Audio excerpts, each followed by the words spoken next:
There's a fascinating paradox. The longer we live, the less we tend to speak, yet the more people are willing to listen. As we grow older, words are no longer tools for proving a point. They become reflections of character, experience, and wisdom. A truly wise elder isn't someone who speaks with flair, but someone who knows when to speak, and when to stay silent to preserve dignity. What about you? At this age, have you ever been surprised to realize your words no longer carry the weight they once did? Have you felt tired of constantly explaining yourself, keeping the peace, or putting on a mask just to avoid conflict? Have you ever wondered if, without realizing it, you've been saying things that cause others to take you less seriously? Growing older is a beautiful stage of life, when you live with calm, clarity, and intention in every word you choose to speak. Because some things once said lose their value, and other times, silence becomes the highest expression of grace and depth. In today's video, we'll explore 6 things a wise elder will never say. And number 6 may just change the way you see yourself. If this message speaks to you, leave a number 1 in the comments so I know you're here, you're listening, and you're choosing to live this chapter of life with wisdom and quiet strength. Number 1. At this age, I am useless. One of the most quietly damaging phrases a senior can say is, "At my age, I'm useless." It might come out as a joke, with a half-hearted laugh, or maybe it slips out in a moment of self-doubt. But over time, those words don't just reflect how others treat you, they start to shape how you see yourself. And once you start believing you're useless, the world is all too ready to agree. Take Mr. Allen, 75, a retired mechanic from Wisconsin. He lives alone in a modest house, still cooks his own meals, and spends afternoons in his garage, tinkering with old radios and guitars. One summer evening, a group of neighborhood teens walked by and overheard him strumming an old blues tune on his porch. Curious, they stopped to listen. One of them asked, "Hey, do you teach guitar?" Allen chuckled, then said, "Only if you don't mind learning from an old-timer." A few weeks later, that porch had become the most unexpected hangout in the neighborhood. 2 nights a week, he held free lessons, not just in music, but in patience, focus, and life. "They think I'm teaching them guitar," he said once, "but really, they're teaching me how to feel alive again." That's the kind of quiet power older adults carry. Wisdom, presence, and a lifetime of stories that no book can match. Psychologists refer to the idea of labeling yourself as useless as a kind of self-fulfilling prophecy. When you believe you're no longer valuable, you start acting that way. You stop engaging, you avoid trying new things, and you slowly pull away from the world. But here's the truth. You're not useless. You are irreplaceable. No one else has lived your life, seen what you've seen, or can offer what only you can. Being useful doesn't mean climbing ladders or running marathons. It can be offering a listening ear, teaching a skill, sharing a story, showing up for someone who needs a steady hand. Your presence, your attention, your heart, those things still matter, and always will. So if you've ever caught yourself saying, "I'm too old to be useful," let this be your gentle reminder. Your age doesn't define your worth. Your choices do. And you still have the power to show up, to give, to inspire. Not because you have to, but because you can. You're not done. Not even close. 2. My time is right. One of the fastest ways to push your children and grandchildren away, without even realizing it, is by saying, "Back in my day, we did things right." It sounds harmless at first, maybe even a little proud. But for the person hearing it, especially someone from a younger generation, trying their best to live in a world very different from the one you grew up in, it can feel like a slap in the face. As if everything they're doing now, everything they're figuring out on their own terms, is somehow not good enough. Older adults often carry a deep well of experience and wisdom. You've seen more, lived through more, and understand things the younger generation hasn't even thought about yet. But when that wisdom comes across as judgment or comparison, it can create a wall rather than a bridge. You might think you're sharing guidance, but what they hear is criticism. And suddenly, they stop talking to you. Not because they don't care, but because they don't feel heard. John, 78, was a retired engineer who prided himself on discipline and hard work. His grandson, Kyle, was in college studying digital art, something John couldn't quite understand. "In my day, We worked with our hands, John would often say. Real jobs didn't involve sitting at a computer all day. Kyle never argued, he just stopped bringing up his work. The silence grew, and eventually, John realized he knew more about Kyle's childhood than his current dreams. That hurt more than he expected. Psychologists call this tendency generation gap bias, the unconscious habit of judging today's values, lifestyles, and priorities through the lens of the past. It's natural. It comes from a place of pride and protection, but it can make the people you love feel like they'll never measure up, no matter how hard they try. And that's not the legacy most older adults want to leave behind. Listening to the present doesn't mean you have to abandon the past. Being open to your grandchildren's music, interests, or even their struggles doesn't mean you're giving in. It means you're giving space. Space for connection, for growth, for mutual respect. You can still share your values, your lessons, your stories, but you do it from a place of curiosity, not comparison. The smartest seniors don't insist that their way was the only way. They ask questions. They learn. They stay open, not to change who they are, but to stay connected to the world around them, especially the people they love most. Because in the end, the goal isn't to prove that your time was better. The goal is to make sure that the time you have now is filled with meaningful conversations, shared laughter, and relationships that last. That only happens when you let go of "back in my day" and start saying, "Tell me more about yours." 3. I can't learn anything new anymore. There's a quiet kind of resignation that sneaks into our language as we age. And one of the most limiting phrases we can say is, "I can't learn anything new anymore." It sounds harmless, even humble. But underneath it is a belief that your days of growing, exploring, and evolving are over. And that belief doesn't just close doors to new skills. It slowly closes the door to joy, curiosity, and connection. The truth is, learning has nothing to do with age. It has everything to do with attitude. When you say you can't learn, you're not protecting yourself from failure. You're robbing yourself of discovery. Discovery of new hobbies, new friendships, new parts of yourself you haven't met yet. Every time you try something new, no matter how small, you tell your brain, "I'm still alive. I still have more to give." Take Margaret, 80, from Oregon. She had never owned a smartphone until her granddaughter bought her one for her birthday. At first, she left it on the table like a foreign object. "It's too complicated," she'd say. But then one afternoon, she was watching the light fall across her kitchen counter and thought, "That would make a beautiful photo." She picked up the phone, opened the camera app with shaky fingers, and took the shot. It wasn't perfect, but it sparked something in her. From that day on, Margaret began learning photography with her phone. She took online tutorials, joined a local senior photo club, and even started an Instagram account. Her photos, full of warmth, texture, and quiet beauty, began to inspire others. What started as, "I'm too old for this," became, "I can't believe I waited so long." She didn't just learn a new skill, she rediscovered herself. Science backs this up.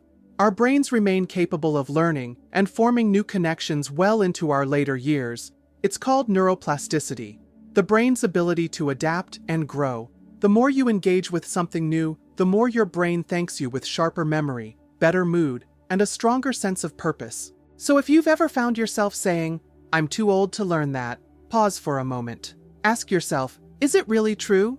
Or is it just fear wearing the mask of humility? What if the new thing you try doesn't have to be big or impressive? What if it just has to make you feel alive? Because here's the beautiful truth. As long as you're curious, you're not old. As long as you're willing to try, you're still growing. And growth, no matter what age, is always the beginning of something good. So go ahead, ask questions, make mistakes, laugh at yourself. That's not just learning, that's living. 4. Well, I can live however I want. There's a phrase that slips out of many older adults' mouths, often with a sigh and a tired smile. "It doesn't matter. I'll live however." On the surface, it sounds like acceptance, but if you listen closely, what you often hear behind those words is quiet surrender, a giving up, a sense that life no longer requires effort, because maybe, deep down, you've started to believe it no longer matters. But here's the thing. It does matter. Not just for the people around you, but for you. Taking care of yourself, your body, your mind, your spirit, isn't about chasing youth or trying to impress anyone. It's about respect. Respect for the years you've lived and for the time you still have ahead. When someone says, "I'll eat whatever, I'm old," or "I don't need to exercise anymore," what they're really saying is, "I've stopped believing my health is worth the effort." And that's not wisdom. That's weariness. And it's understandable. Life can be exhausting. But giving up on your well-being only makes that exhaustion deeper. Harold, 77, once said those exact words after his wife passed away.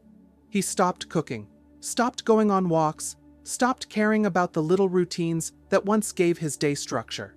"I'm just waiting my turn," he told his daughter. But one morning, after struggling to get out of bed because his back had stiffened so badly, he looked in the mirror and thought, "This isn't who I want to be." That small moment of honesty sparked a quiet shift. He didn't overhaul his life. He just started small. Morning stretches, a walk around the block, cooking a real breakfast. Over time, his energy returned. His mood improved. He even started attending a weekly yoga class for seniors. "It's not about living longer," he said. "It's about not wasting the time I do have." Science tells us that daily choices, what you eat, how you move, how you rest, have a profound impact on your quality of life, no matter your age. And the smartest kind of aging isn't about just surviving, it's about thriving in the time you've earned. So if you've caught yourself saying, "It doesn't matter how I live now," take a deep breath. Ask yourself, what would change if you believed that you still deserve to feel good, to wake up with energy, to move through your day with ease? What if caring for your body wasn't a chore, but an act of self-respect? Because the truth is, living well isn't about vanity. It's about dignity. It's about saying, "I matter. I'm still here, and I'm going to show up for myself." That's not giving in. That's wisdom in action. 5. People don't care. Some phrases sound casual on the surface, but carry a deep sadness beneath them. One of those is, "Nobody really cares." It's a sentence that acts like a shield, meant to protect the heart from feeling abandoned or forgotten. But here's the irony. That very shield often becomes the reason why you feel lonelier, quieter, and more distant from the meaningful connections you truly deserve. Many older adults carry an invisible wound, the feeling that they're no longer heard. They don't want to bother their children, don't want to burden their friends, and don't want to speak of their pain because they believe no one really cares anyway. So they go silent. They shrink inward. They share less, expect less, open up less. And gradually, they begin to appear distant in the eyes of those around them. Not because people don't care, but because they simply don't know you need to be heard. Mr. Tam, 74, lives in a senior community in California. In his weekly group gathering, he's always the quiet one. While others share stories about family, joys, and worries, he simply smiles and listens. He once said, "I'm used to it. Even if I said something, no one would really notice." Then one day, during a discussion about what keeps people up at night, someone asked him directly, "Mr. Tam, what about you? What weighs on your mind?" He stayed quiet for a long moment, then began to speak. About missing his late wife. About the emptiness he felt when his children only called when they needed help. About the long nights with no one to talk to. The room fell silent. Then, one by one, others spoke up, sharing, comforting, connecting. That day, Mr. Tam was the last to leave. On the way out, he quietly said, "I didn't think anyone would actually listen." In psychology, when someone believes no one cares, they can fall into a victim mindset, a cycle where they isolate themselves, which only deepens their loneliness. But the truth is, most people do care. They just don't know that you need them. And they won't know unless you let them in. Opening up doesn't make you weak. It's an act of courage. It allows others to understand you, to connect with you, and to love you for who you truly are. You don't need to have all the answers. You don't need to be strong all the time. You only need to be honest.